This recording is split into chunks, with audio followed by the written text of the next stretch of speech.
Hello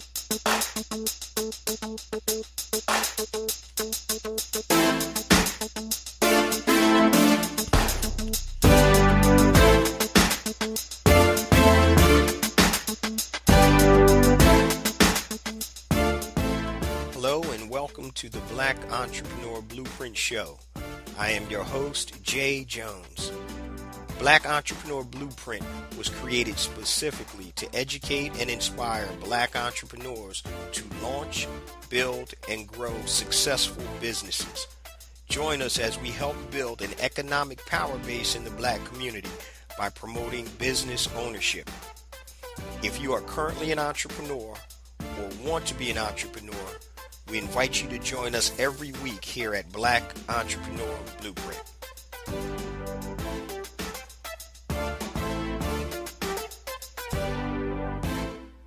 Welcome to the Black Entrepreneur Blueprint, episode number 163. I'm your host, Jay Jones, and today we have another great show in store for you. Today we're going to be doing a rebroadcast of one of our most downloaded episodes titled 7 Small-Scale Manufacturing Businesses You Can Start Without Breaking the Bank. I'm traveling this week on business and we'll be back live next week, but this is a great episode with some great takeaways, so stay tuned. Today's show topic is 7 small-scale manufacturing businesses you can start without breaking the bank. 7 small-scale manufacturing businesses you can start without breaking the bank. Let me tell you how this topic came about. During the Thanksgiving holiday, I had a discussion with some friends and family members, and we were talking about the black condition here in the United States. And I always talk about, for us to improve as a people, it's a 3-pronged attack. We have to be able to start taking over our own media and controlling that and not letting others control our media. We have to be very active in politics in putting people in place that are going to be able to follow or adhere to what we need done as a community. And also, of course, economics. There's no revolution without economics. So we have to have economics. And most of the time, it seems that we start service-based businesses, and that's fine. I've had service-based businesses. I've had manufacturing businesses, but one of the things we don't do is we do not manufacture. And during the course of the discussion over Thanksgiving, I was just talking about, look at everything around us. I said, look at the clothes that we're wearing. We don't manufacture those. Look at the paper plates that we're eating out of. We don't manufacture those. Look at the tables, the chairs, the pictures on the wall, the silverware. We don't manufacture anything. And that's a big concern and a big problem. Now, because we're in somebody else's or on somebody else's playing field, obviously it's tough. But everything that we're using on a day-to-day basis, the majority of it is manufactured by somebody else. And that makes no sense whatsoever. So that got me to thinking about manufacturing. And these 7 businesses, now there are tons of businesses that you can, start. But these 7 businesses, most of these businesses were businesses that I thought about starting personally because I was looking for a small manufacturing opportunity. And I still may go into it. Right now, I'm doing some hair care products that we're manufacturing. And, we're contract manufacturing. I'm actually talking about bringing it in and you do the manufacturing. And also some health and beauty products that we're contract manufacturing. Now, let me explain the difference between manufacturing and contract manufacturing.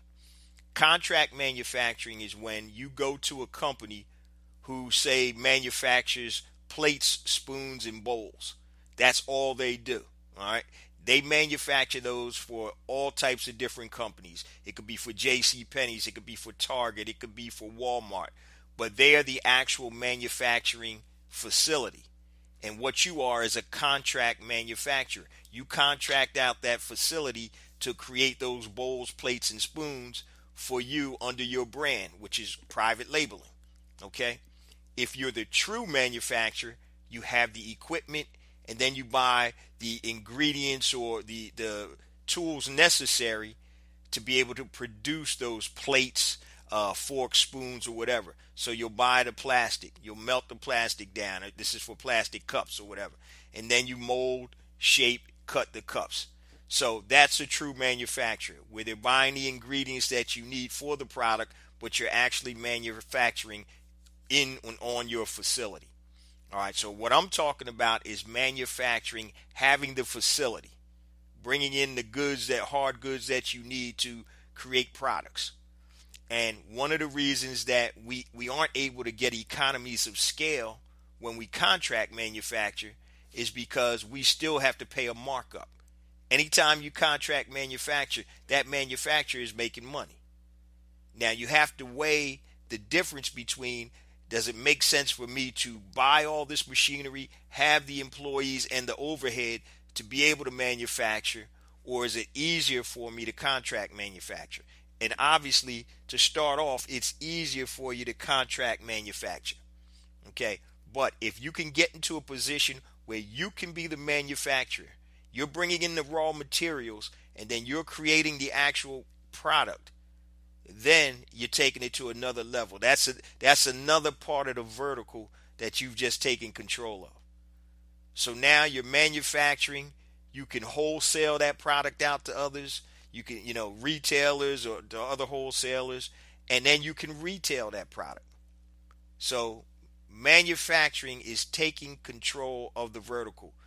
One of the drawbacks is, though, if you're manufacturing a product and you can't sell it, you're going to lose money. You're not making any money. So that's why that's why manufacturing is so vital to being able to control your prices and your economies of scale. Contract manufacturing is less risky because you don't own the equipment. You don't have to deal with the labor. All you're doing is paying for a finished product. So, but let me start off with 7 products, small scale manufacturing products that you can create. All right. Now, once again, it's going to cost money to manufacture, and there are various caveats to each one of these, and we're going to go through these. The first thing that I thought about manufacturing, this was years ago, was candles. Yeah, candles. Not necessarily candles in the jar, just your long wax candles. And what that, basically when I did the research on that, you had to obviously melt down the wax. You have to create a mold for your candles, different size candles. The molds are expensive. Then you heat the mold. You cool the mold, pop out the candles, bag them up or package them any way you want. And now you're a candle manufacturer. Sounds simple, but it's not, it's not as simple as it sounds. So I thought about candle manufacturing, and you can sell to your major big box retailers. You can sell online. You can sell direct. One of the things that I see all the time when my kids were growing up was the candle sales, where you sell the candles in the glass encasement, the glass jars, and the candles may have logos, pictures, or whatever on it. And that's pretty simple. So candle manufacturing, that's something that I thought about doing and never moved on it. And one of the biggest reasons I never moved on it was because it wasn't sexy to me. I didn't know much about the candle market. I'm not a candle guy. I know my mom, my sister, my wife, and my girls, they like candles, but I'm not a candle dude.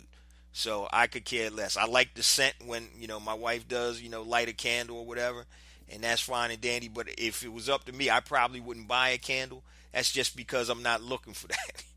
All right. So candle manufacturing. Next, I'm going to go to something that you may not be familiar with, but I'm sure that you've seen it before. And it's wooden pictures or wooden engraved plaques. Now, the way I got this idea was I was at a trade show. It was a travel industry trade show years ago. And I was walking around and I happened to see a young guy with a booth. And what he did was he had wooden pictures. It's basically all it is an inkjet printer that prints on wood, any size piece of wood or metal or whatever. But he was putting them on wood, and he had these 3 foot by 4 feet wooden pictures that he was actually selling to hotel chains. And so all he had to do was purchase the large industrial inkjet printer, which is good for printing on wood. And I think that only costs, you can buy one of those for like $4,000 or $5,000. The wood, obviously, you're going to need to source your wood, but this could print on, wood the size of 3 to 4 feet by 3 to 4 feet, or as small as a plaque. And he was selling these pictures to hotels. Now, the picture could be anything that you want because it's all digital. So say the hotel took a picture or wanted a specific picture in their lobby or in the rooms or whatever, they tell you what they want. He has the picture printed onto the wood frame, and what he had a nice frame around it, and it also would able to hang on the wall. And this young guy was making, he said his first year he did about $300 and some thousand in gross sales. He was in year 5, and he was already up to over $4 million in sales, selling wood pictures to hotels and retail stores.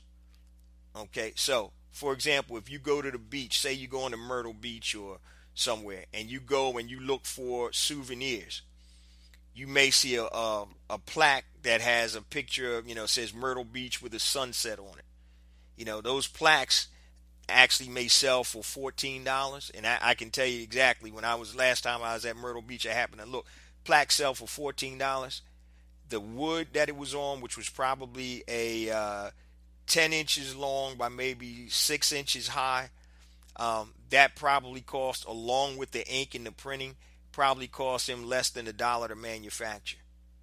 So just imagine if he sold that to the retail establishment for $8. That means he make a $7 profit, and the retailer would sell it for $16, $15. So they double their profit. But all it is ink on wood.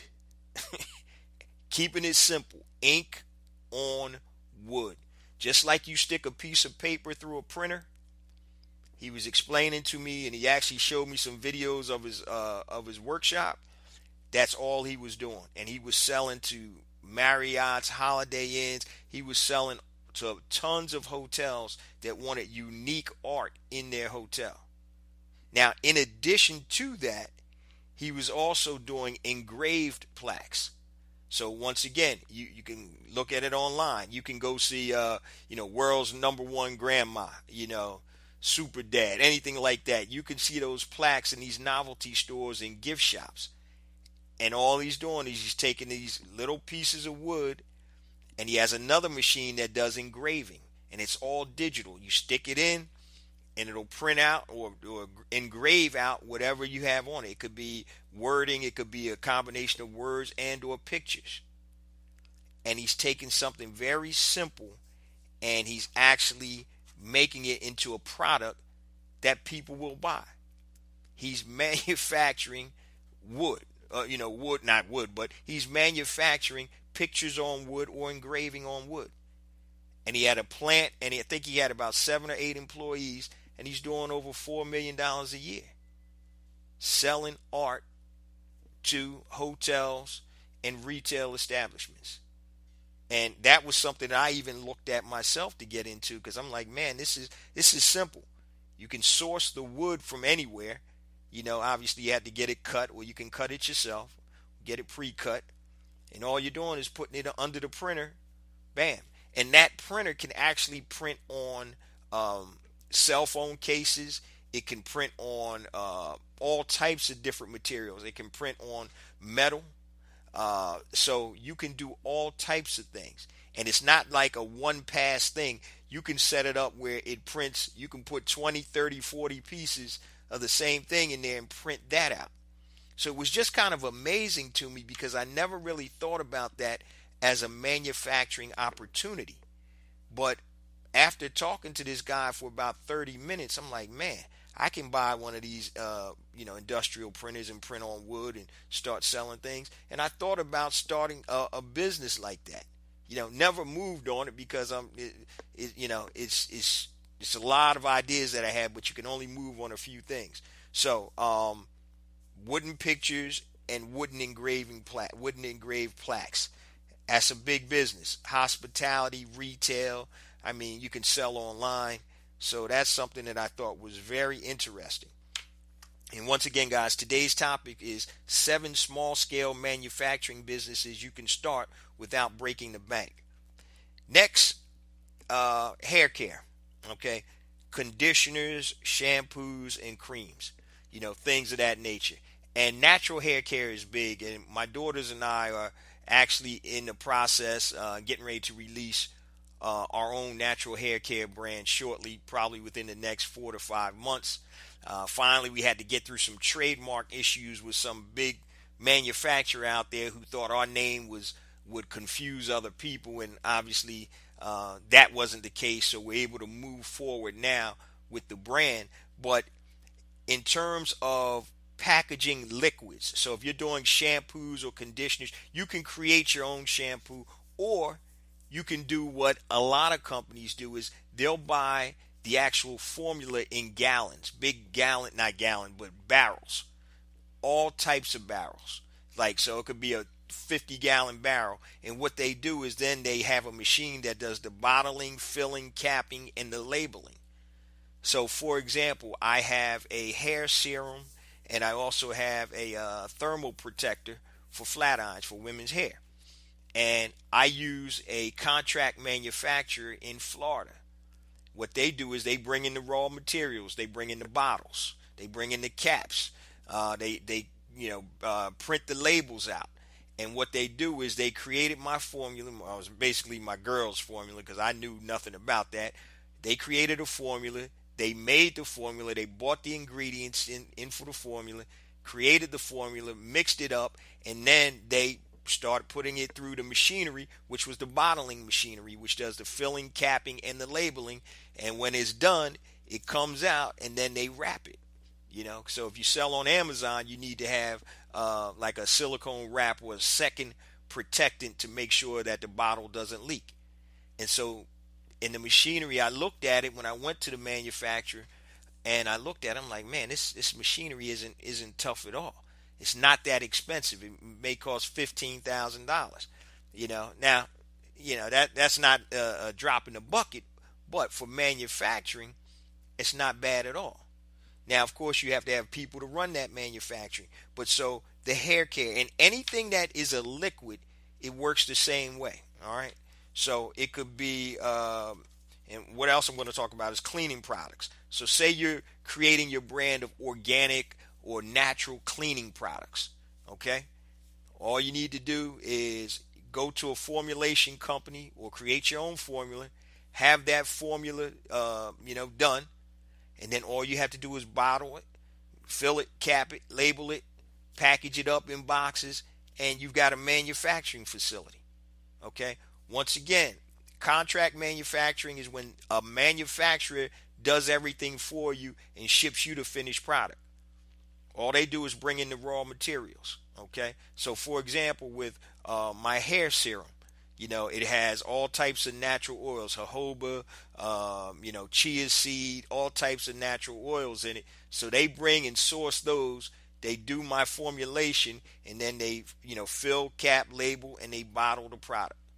If you're a manufacturer, that's what you do. You'll be bottling, capping, labeling, and filling the product. All right. So, and that's true for any type of liquid product that you come out with, for the most part. So, a friend of mine started an organic cleaning company where all their materials are organic. So they have organic cleanser, they have organic soap, all types of organic products, or nature friendly, natural type products. And they do the same thing that I do with the hair serum. Found a manufacturer, but they're looking to bring it in house. So they're actually looking now at manufacturing equipment to be able to do that. So number 1 was candles. Number 2 was wooden pictures and wooden engraving plaques. Number 3 was hair care, but that could be attributed to any liquid. It could be cleaning products or whatever. That's number 3. And today's topic is 7 small scale manufacturing businesses you can start without breaking the bank. All right. Number 4, we're going to go to seasonings and spices. And I know you can't necessarily manufacture the actual seasoning, but those are the products that you need, or the ingredients that you need. And here's how I came up with this idea. I was traveling to drop my daughter off in school, and she goes to school in North Carolina. And I stopped back by this little place to get something to eat, and they had a whole bunch of shops. And one of the shops, it was like a spice shop. And what I mean by that is you'd walk in, and on the wall in these big containers, glass containers, they had hundreds upon hundreds of different spices, pepper, basic pepper, salt, paprika, and they had all types of mixes. So, for example, they had like a chicken mix for beef, rubs for barbecue, all types of exotic spices and everything. And it's funny because you go in there and you pay by the ounce. They had a scale in there. They're weighing it. I'm thinking I'm in a trap house or something. But you paid by the ounce. So if you wanted that spice or that seasoning, then you go and get that. And what was so great about that was this is something that anybody could do. Now, you don't want to sell it like that in a retail establishment, but if you package it, now you're the manufacturer. So you can buy bulk, paprika. You can buy bulk seasonings. And all you do is put it together. You mix it together, and now you package it, and it could be in a bottle. It could be in a shaker. It could be in a little plastic bag with the Ziploc seal on the top. And now you can sell it retail. A perfect example, I use a seasoning called Lefties, for like chicken and things. It's great for fried chicken. And Lefties is actually manufactured by a black company somewhere in Maryland. I forgot the name I don't know if Lefties is the name of the company, but it's in a brown plastic bag, and it has a picture of the founder, an older African American gentleman, on the bag, and it's called Lefties. And so I tried this seasoning one time, and I'm like, yo, this thing is crazy. It's like my grandma's fried chicken when she was alive. So all he did was create a formulation of spices and seasonings. He mixed it together, and he packaged it. So all you have to do is order in bulk the different seasonings or whatever. And if you have a formulation, my grandma used to make the best fried chicken. I don't even know how she did it, but she used to make the best fried chicken. So just imagine your grandma in the kitchen making fried chicken, and she puts all the spices that she used, the flour, salt, pepper, whatever, in a bag, and she mixes it up. It's just like at KFC. KFC has its secret recipe. It's the same thing. And so you can actually manufacture that by buying the spices or the raw ingredients in bulk, packaging them up. There's machinery that will do that, sealing them and boxing them up. And now you're in the spice manufacturing business. Now, take it another level. With that type of business, once again, you can sell wholesale. You can sell retail to consumers online. You can sell, directly to supermarkets and stores. And you could have a retail location like the place I went to.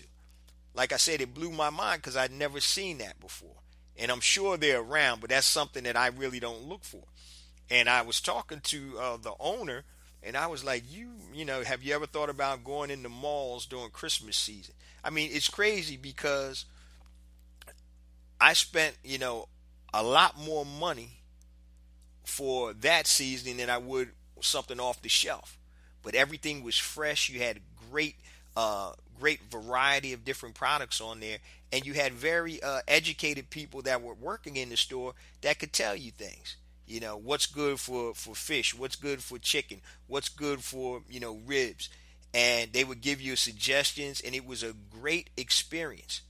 But that's something that I got the wheels turning. I'm like, man, this would be a great business, and not just from the retail aspect, but from manufacturing it. So that was seasoning and spices. All right. Next, we're going to talk about pillows.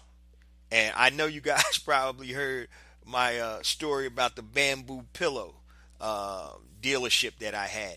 But that got me to thinking about, why am I buying these pillows from China when the only thing a pillow consists of is the foam, memory foam on the inside, well, this pillow, memory foam on the inside, the pillow casing, and the wrap around the actual pillow itself, the material around the pillow.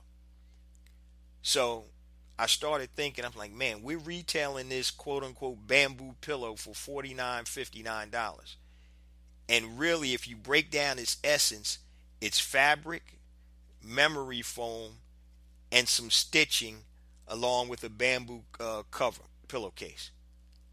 Which, if you really broke that down, you're probably at less than $2 or $3, for the raw materials just to create a pillow.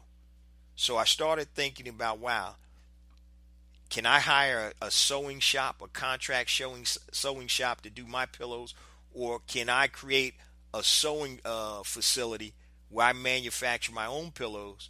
I bring in the cloth, I bring in the fabric, I bring in the memory foam, and it's funny. I was so far into this, the memory foam, I was like, you know what? I want chopped memory foam. What I did is I reversed engineered the pillow, the bamboo pillow. I took it apart and it was chopped memory foam.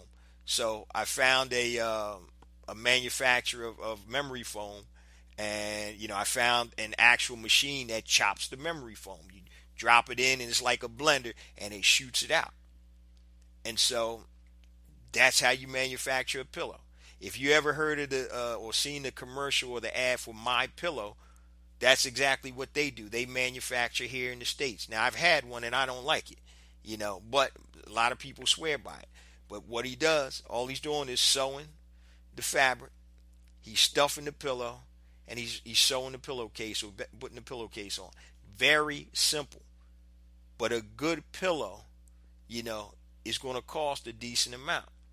Now, when we bought our last bed, probably about 6 or 7 years ago, what happened was, they Posturepedic. I don't even know what type of bed it was, but my pillows for that bed were $40, $50.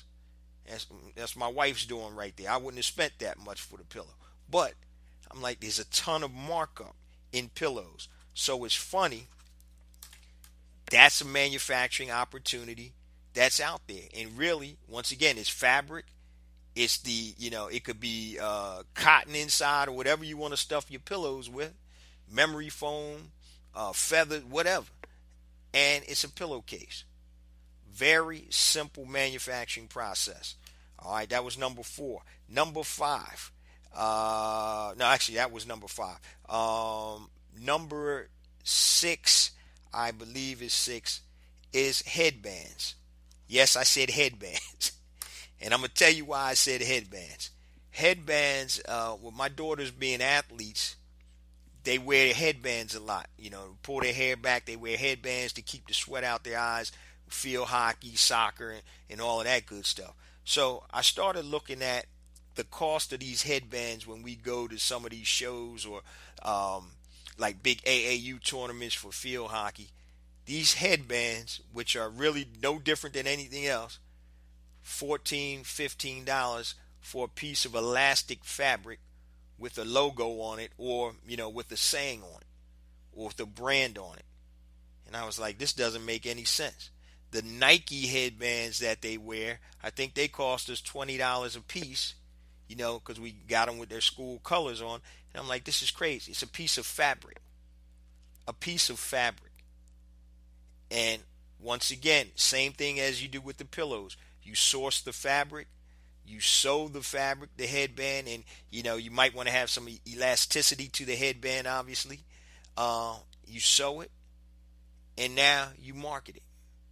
And it's crazy. There's a couple of field hockey companies that, their things they manufacture are field hockey socks and headbands. That's all they do. And they're one of the biggest companies out there making a killing. So anytime you look at manufacturing, you want to look at the raw materials. And when you talk about sewing, your raw materials are the fabric, and then obviously the thread. And if you have to, insert the fabric with anything, with elastic, or with, in the case of the pillows, if it's memory foam or whatever. But those are very inexpensive products to manufacture. And I talked about this on one of the other episodes about private labeling. I talked about, look at products that are made from fabric. You look at baby slings. If you go on Amazon right now and look for a baby sling or a baby carrier, that's pretty much all it is fabric. A lot of these baby carriers go from anywhere from $30 up to $70, $80. And the more expensive one goes even over more than that, $120, $130. But the majority of the makeup of that product is fabric. So if you have a manufacturing facility where you're manufacturing some type of fabric, as long as the fabric isn't expensive like silk or something like that, you can make a lot of money. So that was, I believe, number 6. I think we did candles, wooden pictures in no particular order, hair care, seasoning, spices, pillows, headbands. 1, 2, 3, 4, 5, 6. Yep. And I'm going to save the best for last. One manufacturing business that I almost pulled the trigger on, I did so much research, due diligence, was popsicle manufacturing. I'll say it again. Popsicle manufacturing. Popsicles consist of water and flavoring. That's it. Water and flavoring are the raw materials. Then obviously you have to do the packaging. So here's the deal. I used to, in Philly, we have what's called water ice. And water ice is like other people in other parts of the country call it snow cones, but it's a little different. And I had a water ice business, and I started with my daughters, where we had 2 carts, and we'd be at the minor league baseball stadium for 41 games. Then we go down to DC, and we do professional soccer games for the DC United, and we make a ton of money. And all we're selling, water ice, is water, is frozen with flavoring. Same thing with a popsicle. So that got me to thinking. There was a big kick about these gourmet or handmade popsicles not long ago. So there are companies out there called like Loco Pops. They're down south, and they have stores, and they sell a ton of popsicles. King of Pops, I think they're based out of Atlanta, but they started out with a popsicle cart, and they would change locations every day, but they had a strong following. And so I thought about, what are the true costs to manufacture popsicles? And they're little to nothing. And today we have this handcrafted, quote unquote, or gourmet popsicle. So you can add fruit, you can add cream, you can make all types of different popsicles. And the markups are crazy. A popsicle shouldn't cost you more, this is not including the packaging, but then about 3 to 5 cents to manufacture. And that's including the stick. All right. So I looked at popsicle manufacturing machinery, and really all it is are molds and what's called a flash freezer. A flash freezer freezes things in a flash. It's quick. It's a quick freeze. Very low temperatures. So for example, what you do is, say I'm making a strawberry popsicle and I want real fruit in there. So I'll chop up the strawberries and put it in a blender, add that to my flavoring. I pour that with water into a mold, and then I stick it into the flash freezer, and in 20 seconds I can have over 300 popsicles. Not 20 seconds, I'm sorry. I think it was about 2 to 3 minutes. You can have close to 200 popsicles done in this one machine. The machinery costs about $3,500, and that's including the molds. And all it is a flash freezer. So now you got the popsicles out. Now you need to wrap them, box them, and store them. And what deterred me from doing this business was the freezer aspect, the shipping. So now when you ship, it has to be refrigerated cars, which are more expensive.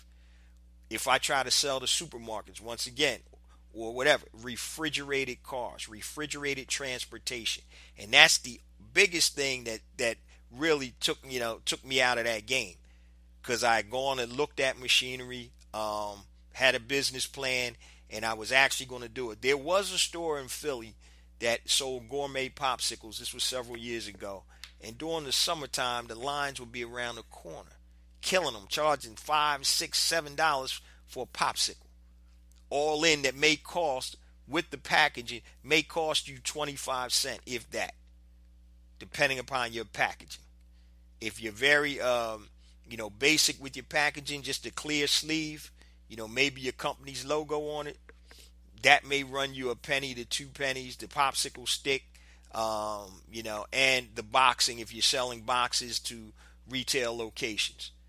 I mean, that's a great business for somebody, and it could be a great side business too. And you don't have to go with the flash freezer. Obviously, you can use your own freezer if you have the molds. It's just not going to be as productive because you're not going to be able to produce as much as quickly. So the popsicle business is booming. Don't sleep on that. And that was something that I really was close to pulling the trigger on, but I never did. If I stayed into the concession business, like at the stadiums that we were in with the water ice, that was something that we were looking to possibly bring out. But anytime you manufacture food, you have to be in a certified facility.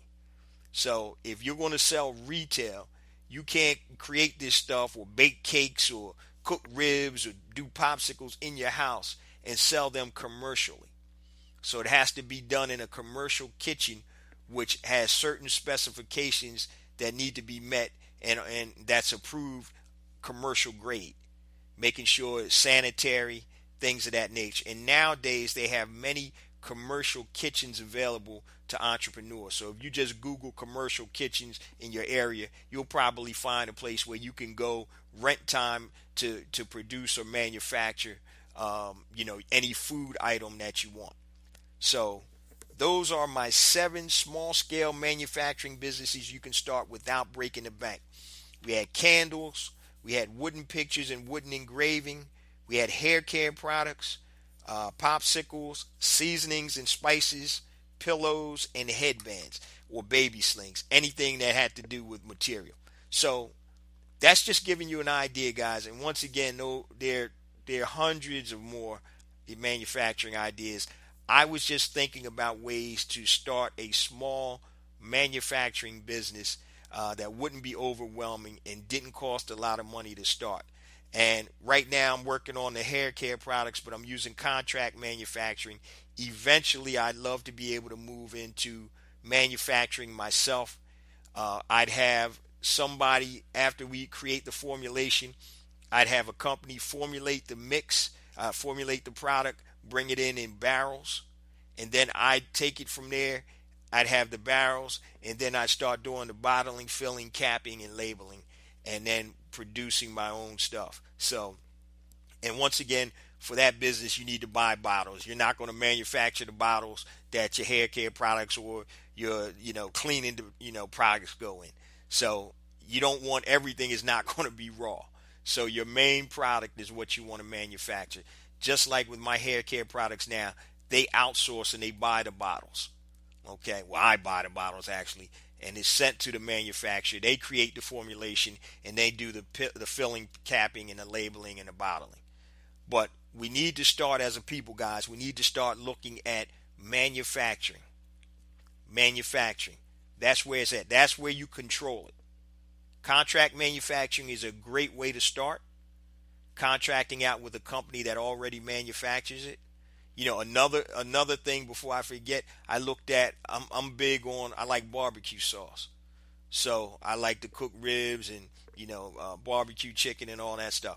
So I looked at even manufacturing barbecue sauce, but going to a contract manufacturer, giving them my recipe, letting them create the recipe, then bottle, fill, pack, and all that stuff. So that's how businesses are started. And once again, you don't have to start out manufacturing, but keep that as a goal or an idea down the line that, hey, I'm going to start manufacturing my own product so I can control everything. I can control it from the root, all right, from the ground up. And now, when you manufacture, you can control everything. You can sell to retailers, retail stores.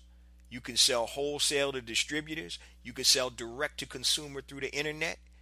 And you're controlling the whole process. Nobody else is going to be able to create that product because it's yours. You made it. You created it. You manufactured it. So start thinking about that, guys. Thinking about products that you can manufacture. Another one I thought about was flip-flops. You know, it's rubber. It's an electronic press. And then you got to do a couple other things with, you know, with the soles and all of that stuff. Flip-flops. It's a ton of money in flip-flops. Everybody wears them. So, you know, there's some, you know, sandals. You know, if you want to get to a higher level, you know, there's sandals and companies like Rainbow Sandals that sell millions upon millions of dollars. All these other type of sandals. But think about manufacturing. That's where money is. Money is in the manufacturing if you can get to that point.